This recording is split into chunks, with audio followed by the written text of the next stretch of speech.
لا الہ الا اللہ محمد رسول اللہ۔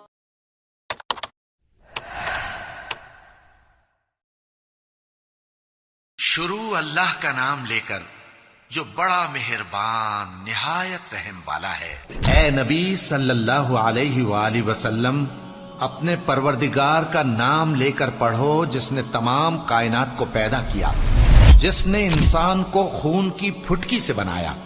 پڑھو اور تمہارا پروردگار بڑا کریم ہے، جس نے قلم کے ذریعے سے علم سکھایا اور انسان کو وہ باتیں سکھائیں جن کا اس کو علم نہ تھا، مگر انسان سرکش ہو جاتا ہے اس بنا پر کہ وہ اپنے آپ کو بے نیاز سمجھتا ہے۔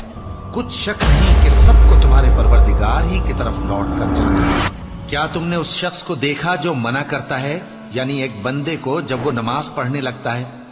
بھلا دیکھو تو اگر یہ راہ راست پر ہو یا پرہیزگاری کا حکم کرے تو منع کرنا کیسا؟ تو اس کا انجام کیا ہوگا؟ ذرا دیکھو تو اگر اس نے دین حق کو جھٹلایا اور اس سے منہ موڑا، کیا اس کو معلوم نہیں کہ اللہ دیکھ رہا ہے؟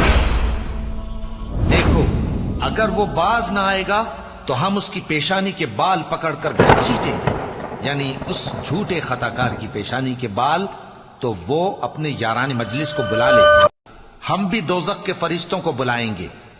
دیکھو اس کا کہا نہ ماننا اور سجدہ کرنا اور اللہ کا قرب حاصل کرتے رہنا۔